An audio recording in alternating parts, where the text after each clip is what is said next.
নমস্কার, Binoy Ghosh. Welcome to my education channel. আজকে আপনারা অবশ্যই প্রত্যেকে নিফটি এবং ব্যাঙ্ক নিফটি ওপেনিং দেখেছেন এবং কিভাবে নিফটি এবং ব্যাঙ্ক নিফটি কীভাবে বেড়েছে এবং প্রথমে কিভাবে খুলেছিল সেটাও দেখেছেন, কত পয়েন্ট নিচে খুলেছিল। Nifty 22,316 point minus 85 point minus হয়ে নিফটি খুলল 22,316। অদ্ভুত ব্যাপার, এই যে ওপেন হলো তারপর মার্কেট ধীরে ধীরে কোথায় টেনে নিয়ে গেল 22,625। নিফটি এখানে টেনে নিয়ে গেল, অর্থাৎ 85 পয়েন্ট নেগেটিভে ওপেনিং হলো আর 309 পয়েন্ট র্যালি দিল আর ক্লোজিং হলো 22,570। তো নিফটির এই র্যালি দেখলে আমাদের খুব স্ট্রেংথ লাগে। প্রায় 100 পয়েন্ট নেগেটিভ থেকে 300 পয়েন্ট আরও প্লাসে র্যালি দিল। তাহলে 400 পয়েন্টের টোটাল গল্প এদিক ওদিক করে কিভাবে এই র্যালিটা হলো চিন্তা করা যায় না। অর্থাৎ ইন্ডিয়ান মার্কেট কত স্ট্রং, এর থেকে আমি বোঝাতে চাচ্ছি যে ইন্ডিয়ান মার্কেট কত স্ট্রং সেটা আমি বোঝাতে চাচ্ছি। তারপরে ক্লোজিং হলো 22,570। এরপর যদি আমরা দেখি ব্যাঙ্ক নিফটিতেও দেখুন, ব্যাঙ্ক নিফটিতে 47,772 ওপেনিং হলো, 416 পয়েন্ট নিচে খুলে মাইনাসে খুললো। ওপেনিং 416 পয়েন্ট নিচে খুললো, খোলার পর হাই গেল 48,625, অর্থাৎ 853 পয়েন্ট র্যালি দিয়ে দিল। তাহলে নিফটি বেশ কিছুদিনের মধ্যে এতটা র্যালি দিতে পারেনি, বেশ একটা র্যালি হলো, তারপর ক্লোজিং দিল 48,494। তাহলে এইবার এখান থেকে আমরা কি মোরাল অফ দ্য স্টোরি পাচ্ছি? আমাদের মোরাল অফ দ্য স্টোরি হলো যে নিফটি এবং ব্যাঙ্ক নিফটির সঙ্গে আমাদের সমস্ত শেয়ার রিলেটেড, মার্কেট রিলেটেড, এই রিলেশনের ফলে মোস্ট অফ দ্য স্টক পজিটিভে চলে গেল এবং এমন কিছু কিছু স্টক নেগেটিভে ছিল সেগুলিও পজিটিভে চলে গেল। যেমন ধরুন মহিন্দ্রা ফিন্যান্স, সেগুলো আমি পরে পরে আসছি। আমরা যদি এফআই ডিআই অ্যাক্টিভিটিটা দেখি, এই যে মার্কেট এত স্ট্রং হচ্ছে এটা কিসের জন্য? এটা হচ্ছে ইন্ডিয়ান ইকোনমি স্ট্রং হচ্ছে বলে। একটা জিনিস নিশ্চয়ই আপনারা ফলো করেছেন, আমাদের ডিআইআই ডোমেস্টিক ইনস্টিটিউশনাল ইনভেস্টার 3,809 কোটি টাকা কাল বাই করেছে, আর তার আগের দিন 23 তারিখে 2,918 কোটি টাকা বাই করেছে এবং তার আগের দিন 3,542 কোটি টাকা বাই করেছে। হোয়ারাস সেখানে এফআইআই কন্টিনিউ সেল করে যাচ্ছে। এফআইআই 24 তারিখে গতকাল 2,511 কোটি টাকা সেল করেছে, তার আগের দিন 3,000 কোটি টাকার বেশি সেল করেছে, তার আগের দিন প্রায় 3,000 কোটি টাকা, 2,915 কোটি। তাহলে একটা জিনিস আমরা এর থেকে ক্লিয়ার হচ্ছে যে ইন্ডিয়ান ইকোনমি বেশ স্ট্রং। ওয়ার্ল্ডের কোনো নিউজকে, কোনো রকমই কিছু ইন্ডিয়ান মার্কেটকে এফেক্ট করতে পারছেন না ওয়ার্ল্ডের কোনো নিউজ। এফআইআই যতই সেল করুক, ডিআইআই তার থেকে বেশি পরিমাণ কিনে নিচ্ছে, মার্কেট কোনোভাবেই পড়ছে না। তো ওভারঅল যদি আমরা চিন্তা করি, মার্কেট এতটাই পজিটিভ, এতটাই স্ট্রং, যার ফলে প্রত্যেকটি শেয়ার প্রায় বাড়ছে। তবে এর মধ্যেই কিন্তু বেশ কিছু শেয়ার পড়ছে, সেই শেয়ারগুলো আমি আপনাদের কাছে তুলে ধরছি, সেই শেয়ারগুলো দেখলে আপনারা বুঝতে পারবেন। আর যদি আমরা ওয়ার্ল্ড মার্কেট দেখি, গ্লোবাল মার্কেট দেখি, সেখানে আমরা কি দেখতে পাচ্ছি? সেখানে আমরা দেখতে পাচ্ছি এখন যেটা চলছে ড্যাক্স 122 পয়েন্ট মাইনাসে চলছে, আর ইংল্যান্ডের মার্কেট FTSE 100 50 পয়েন্ট প্লাসে চলছে, ক্যাক 78 পয়েন্ট মাইনাসে চলছে। আর ইউএসের মার্কেট যদি আমরা দেখি, ডাউ জোন্স 42 পয়েন্ট মাইনাসে বন্ধ হয়েছিল, আর ন্যাসড্যাক 16 পয়েন্ট প্লাসে বন্ধ হয়েছিল, S&P 1 পয়েন্ট, অর্থাৎ আমেরিকার মার্কেট যা সাইডওয়েতে ছিল, ইউরোপিয়ান মার্কেট এখন বেশ কিছুটা নেগেটিভে চলছে, বিশেষ করে ড্যাক্স 122 পয়েন্ট আর FTSE 50 পয়েন্টের মতো প্লাসে চলছে, আর ক্যাক 80 পয়েন্ট মাইনাসে চলছে। তো ওভারঅল গ্লোবাল ইকোনমি যাই হোক বা গ্লোবাল মার্কেট যাই হোক, ইন্ডিয়ার মার্কেট প্রকৃতভাবে স্ট্রং। তার একটাই কারণ, ইন্ডিয়ান ইকোনমি ধীরে ধীরে স্ট্রং হচ্ছে এবং আগামী দিনে আরও বেশি স্ট্রং হবে। যুদ্ধেরও কোনো এফেক্ট কিছু করতে পারছে না, সবই কিন্তু এটা দেশের ইকোনমির উপর নির্ভর করে। সেখানে PMI আছে, অনেকগুলি ডাটা আছে, যে ডাটাগুলি স্ট্রং হলেই ইনফ্লেশন ব্যাপারটা থাকে। যাই হোক, সেগুলির ব্যাপারে এখন যাচ্ছি না, মেনলি স্টক নিয়ে আলোচনা করব।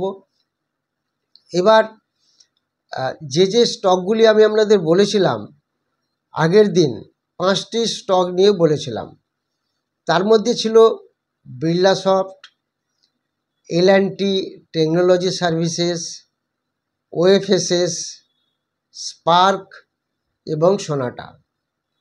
তো সবথেকে মজার ব্যাপার হলো, যারা বিশেষ করে আমরা এবং আমার স্টুডেন্টরা যারা অপশন মার্কেটে কাজ করছি, তারা এখন একটা বেশ ভালো রেজাল্ট পাচ্ছি। তো কেন রেজাল্টটা পাচ্ছি? বেশ কিছু স্টক, নিফটি 50 বলুন, এবং ভালো ভালো স্টক যেগুলি অপশন মার্কেটে আছে, সেগুলি প্রচুর নিচে আসছে, যেটা দীর্ঘদিন আমি দেখতে পাইনি।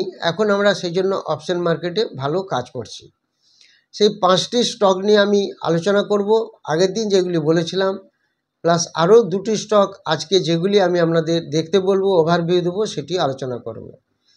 যারা অফলাইন এবং অনলাইন ব্যাচে ক্লাস করতে চান, 12ই মে অফলাইন ব্যাচের ক্লাস হবে রবিবার সকাল 10টা থেকে, এবং অনলাইন ব্যাচ শুরু হবে 9th মে, সেটা বৃহস্পতিবার রাত্রিবেলা 8টা থেকে 10টা।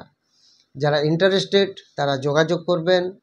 আর যারা টেলিগ্রাম চ্যানেলে আসতে চান, এই টেলিগ্রাম চ্যানেলে আমি প্রচুর স্টক বলে দিচ্ছি, যেগুলি অপশন মার্কেটে আছে, যেগুলি প্রত্যেক দিন একটা ভালো র্যালি দিচ্ছে। এবং আগামী ধরুন এখন যে মার্কেট চলছে, যারা অপশন মার্কেটে কাজ করছেন, আজকে তো এক্সপায়ারি ছিল, থার্সডে জানেন নিফটির, এবং স্টকের এক্সপায়ারি ছিল। আমি আগের ভিডিওতেও বলেছিলাম আপনারা পরের এক্সপায়ারি কাজ করবেন, বিকজ আউট অফ দ্য মানিগুলি সমস্ত ড্রাই হয়ে যায় ডিউ টু থিটা ডিকে। সেই জন্য আমি প্রত্যেককে বলেছিলাম 30শে মের যে স্টকের এক্সপায়ারি, তাতে কাজ করলে ভালো হবে। তা টেলিগ্রাম চ্যানেলে যারা জয়েন করতে চান, তারাও যোগাযোগ করবেন। যে স্টকগুলো আমি বলে দিই, একটা ভালো এফেক্ট এবং রেজাল্ট পাওয়া যায়। এবার আমি চলে আসি, আগের যে 5টি স্টক নিয়ে বলেছিলাম, সে 5টি স্টকের মধ্যে কয়েকটি আমি একটু বলে দিই। যেমন ধরুন, আমরা বলেছিলাম বিড়লাসফট, সেই বিড়লাসফটের আজকে পজিশন কীরকম আছে দেখুন।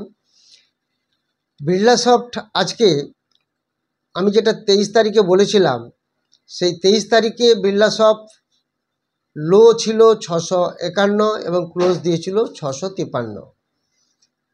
সেই বিড়লাসফট আর 24/669 উপরে গেছিল। এবার আমরা যদি বিড়লাসফটের যারা আমরা কল বাই করে কাজ করেছি 660 স্ট্রাইকে, সেটা 23 তারিখে 35 টাকা লো গেছিলো। আর আমরা বিড়লাসফটের লট জানি 1000। আমরা প্রত্যেকেই 30শে মের অলরেডি কল বাই করে রেখেছিলাম, যেটা 40 টাকার কাছাকাছি কল বাই করেছিলাম। আর সেটা আজকে 24 তারিখে সেটা আমরা কল বাই করেছিলাম 36-37-এর কাছাকাছি। আর 24/4 মানে গতকাল এটা হাই গেছিল 43 টাকা। আমরা মোটামুটি 4-5 টাকা মধ্যে আমরা অলরেডি এটাকে সোল্ড আউট করে দিতে পেরেছি। এবং যেহেতু 1000-এর লট, বুঝতেই পাচ্ছেন আমার এই ওভারভিউটা একটা ভালো রকম সাকসেস হয়েছে, যেহেতু আমি বলেছি এখন অপশন মার্কেটে একটা ভালো কাজ হচ্ছে। আর যারা অপশন মার্কেট বোঝেন না, তারা এই স্টকগুলিকে সুইং ট্রেডের জন্য ফলো করতে পারেন, তারাও একটা ভালো পয়সা পেয়ে যাচ্ছেন। তারপরে ছিল LTTS, LT টেকনোলজি সার্ভিসেস। এটা 200 লট। আমরা 23 সালে 5200 স্ট্রাইকে আমরা 190 টাকার কাছাকাছি, 184 টাকা লো গেছিলো, 190 টাকার কাছাকাছি আমরা প্রত্যেকে এটা মে মাসের 5200 স্ট্রাইকে এন্ট্রি নিয়েছিলাম 190-এর কাছাকাছি। গতকাল এটা গেছিলো 220 টাকা 24 সার। এটা আমি বেশ কয়েকদিনের একটা ওভারভিউ দিয়েছিলাম, সেগুলির এফেক্ট মোটামুটি একটা বলছি কীরকম কী হয়েছে। সেটা 220 টাকার কাছে গেছে, প্রায় 30 টাকার মতো প্রফিট হয়েছে। যারা 20 টাকাও প্রফিট নিতে পেরেছেন তার এই 200 করে লট 4000 প্রফিট হয়ে গেছে। এবার ওএফএসএস বলেছিলাম, ওএফএসএসের 23 সালে 7500 স্ট্রাইকের লো ছিল 378, আর 378 থেকে 400-র মধ্যে আমরা মোটামুটি সবাই 80-90-এর কাছাকাছি এন্ট্রি নিয়েছিলাম। আর 24 সালে আমরা 378 আর মোটামুটি 400-র কাছাকাছি, 400-র মধ্যে এন্ট্রি নিয়েছিলাম। আর 24 তারিখ গতকাল এটা হাই গেছিল 481, আমরা 450-এর কাছাকাছি বেরিয়ে গেছি। প্রত্যেকটি কিন্তু রিয়েল ডাটা, কোনোটাই কোনো স্টোরি নয় বা গল্প বানানো নয়। আমি যেটুকু বলি আপনাদের কাছে রিয়েল ডাটা, রিয়েল স্ট্যাটিস্টিক্সটা আমি তুলে ধরার চেষ্টা করি। তো এগুলি আপনারা যদি দেখেন, পর্যবেক্ষণ করেন চার্ট খুলে, তাহলে বুঝতে পারবেন এগুলি রিয়েল কিনা। সেই ওএফএসএস 400-র নিচে এন্ট্রি নিয়ে আমরা 450-র মধ্যে বেরোতে পেরেছি। এটির লটও 200 ইউনিট। সেই ওএফএসএস আজকে অনেকটা পড়ে গেছে, কিন্তু কাল আমরা সবাই বেরোতে পেরেছি, আবার আজকে নতুন করে আবার এন্ট্রি নিতে পেরেছি। এগুলি আপনারা দেখবেন, দেখলে বুঝতে পারবেন যে কথাগুলি বললাম ঠিক কিনা। আর একটা বলেছিলেন স্পার্ক 23 তারিখে সেলিং ফ্রিজ ছিল, কালকে সেলিং ফ্রিজ, আজকেও সেলিং ফ্রিজ। তবে স্পার্ক কিন্তু আগামী দিনে, যেহেতু সানফার্মার নিজস্ব কোম্পানির নিজস্ব সাবসিডিয়ারি, এটা একটা বেশ প্রচুর বেড়ে গেছিলো, সেই কারণে তার একটা নেগেটিভ এফেক্ট এসেছে। ওদেরকে শোকজ করা হয়েছিল। এত কেন বেড়েছিল? 15 দিনের মধ্যে স্টকটা প্রচুর পরিমাণে বেড়ে গেছিলো, তার একটা এফেক্ট, নেগেটিভ এফেক্ট চলছে। আবার হয়তো আগামী দিনে বাড়তে পারে। সেই কারণে স্পার্কের দিকে আমরা এখনও নজর রাখবো, এখনও সেলিং ফ্রিজে চলছে। এগুলি আমার প্রত্যেকটাই ওভারভিউ, কোনোটাই রেকমেন্ডেশন নয়। এগুলো আপনাদের দেখার জন্য আমি বলছি, শেয়ার করছি। এবার আজকের দুটি স্টক নিয়ে আমি আপনাদের সঙ্গে আলোচনা করব, সেগুলি আপনারা একটু দেখতে থাকুন, সেগুলি আপনাদের আমি দেখাচ্ছি। এখন আমি আপনাদের দুটি শেয়ার সম্বন্ধে অবগত করব। প্রথম শেয়ারটির নাম হচ্ছে ব্ল্যাক বক্স, বি বক্স। এই শেয়ারটি বেশ কিছুটা পড়েছে এবং নিচে আসার সুবাদে একটা ইন্ডিকেশন দিচ্ছে রিভার্সাল হতে পারে আগামী কয়েকদিনের মধ্যে। এই শেয়ারটিকে আমরা নজরে রাখব। এই শেয়ারটি দেখুন আজকে 245 টাকা 85 পয়সায় ক্লোজিং দিয়েছে। এই স্টকটি দেখুন এই জায়গা থেকে কন্টিনিউ একটা নিচের দিকে ট্রেন্ড আছে, সেই হিসাবে প্রায় স্টকটি 7-8 দিন নিচের লেভেলে আছে, আজকে আবার অনেকটা পড়েছে। তো সেই হিসাবে এই স্টকটির দিকে যদি আমরা নজর রাখি, এখানে স্টকটি দেখুন হাই ছিল 292, সেখান থেকে এই স্টকটি এখন 245-এর কাছে এসে গেছে। কন্টিনিউয়াস 4 দিন রেড ক্যান্ডেল এবং আজকে বেশ অনেকটা পড়েছে। এই ব্ল্যাক বক্স স্টকটিকে আমরা দেখব। এটা বিভিন্ন ডিজিটাল প্ল্যাটফর্মে কাজ করে, এটা আপনারা ডিটেলস দেখে নেবেন। ডিটেলস বলতে গেলে অনেক বড় ভিডিও হবে। এর সাপোর্ট রেজিস্ট্যান্স লেভেলটা আপনাদের একটু বলে দিই।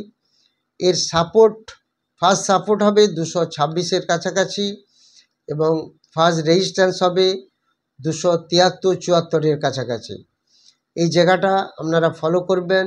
এই ব্ল্যাক বক্স সাপোর্ট রেজিস্ট্যান্সটা আপনাদের দেখালাম। এরপর আরেকটি শেয়ার বলছি, এই শেয়ারটি আপনারা সবাই চেনেন। এই শেয়ারটি নিফটি 50-র মধ্যে বিলং করে। এইটির নাম শ্রী সিমেন্ট। আপনারা দেখলে অবাক হয়ে যাবেন এই স্টকটি কোথার থেকে কিভাবে পড়ছে, আপনারা নজর করুন। স্টকটির দাম হয়তো প্রচুর, স্টকটির দাম প্রচুর হলেও অপশানের জন্য আর একটা ভালো সুযোগ এসেছে, এটাও আমরা এখন দেখতে পারি। এই স্টকটির দিকে নজর করলে আমরা দেখতে পাচ্ছি এই স্টকটি ক্লোজিং দিয়েছে 23,971। দেখুন এই লেভেলটা যদি আমরা দেখি, এখানে স্টকটার দাম ছিল প্রায় 27,000 টাকার কাছাকাছি। এখন চলছে এটা 24,000 টাকার কাছাকাছি। এই 10-12 দিনের মধ্যে এই স্টকটা কতটা পড়ে গেল, 3,000 টাকার মতো পড়ে গেছে। এবার এই স্টকটিকে মেনলি আমরা আগামী কাল থেকে নতুন এক্সপায়ারি শুরু হচ্ছে, আমরা অপশন মার্কেটের জন্য খেয়াল রাখবো। অপশন মার্কেটে যদি খেয়াল রাখি, আমাদের যেহেতু অপশন মার্কেটে খুব কম টাকা ইনভেস্টমেন্ট করে ভালো রিটার্ন পাওয়া যায়, আপনারা অপশন মার্কেটগুলি ভালো করে শিখুন। কেননা এই যে স্টকগুলি সবসময় কিন্তু নিচে আসে না। এই যে একটা অপরচুনিটি দিচ্ছে পাবলিককে, সে অপরচুনিটিটা আমাদের ফলো করতে হবে, আমাদের দেখতে হবে। যেহেতু আমরা ফুল টাইমার, সবসময় স্টকের দিকে নজর রাখি, আমরা স্ক্যান করতে থাকি, কোন স্টক নিচে এলো, তার কি পজিশনে আছে, আমাদের ফর্মুলায় সেগুলিকে দেখিয়ে দেয়। সেই স্টকগুলি আপনাদের সামনে আমি উপস্থাপিত করি এবং সব রিয়েল ডাটা দিয়ে। এই শ্রী সিমেন্টের দিকে আমরা একটু নজর রাখবো। এই শ্রী সিমেন্টের সাপোর্ট রেজিস্ট্যান্স লেভেলটা আমরা একটু দেখে নেব। এই শ্রী সিমেন্টের বিশেষ করে আমরা যদি খেয়াল করি, তাহলে দেখতে পাচ্ছি যেহেতু স্টকটা অনেকটাই উপরের দামে আছে, তবুও এর রেজিস্ট্যান্স লেভেল হবে 24,678 আর সাপোর্ট লেভেল হবে 23,550-এর কাছাকাছি। এর আগামী দিনে কল বায়ের দিকে আমরা নজর রাখতে পারি। এগুলি আমার সব কিছু প্রত্যেকটি ওভারভিউ আমার এডুকেশনাল চ্যানেল থেকে, কোনোটা আমি আপনাদের বাইংয়ের জন্য বললাম না, কোনোটাই রেকমেন্ডেশন নয়। যারা ভিডিওটি দেখছেন তারা যদি ভালো লেগে থাকে তাহলে অবশ্যই সাবস্ক্রাইব করবেন, লাইক করবেন এবং প্রত্যেকের মধ্যে শেয়ার করবেন। আর যারা 9th মে অনলাইন ব্যাচে ক্লাস করতে চান বা 12ই মে অফলাইন ব্যাচে ক্লাস করতে চান, তারা যোগাযোগ করবেন, ফোন নাম্বার দেওয়া আছে বা হোয়াটসঅ্যাপে। আর যারা টেলিগ্রাম চ্যানেলে আসতে চান তারাও যোগাযোগ করবেন। Thank you very much for watching my video.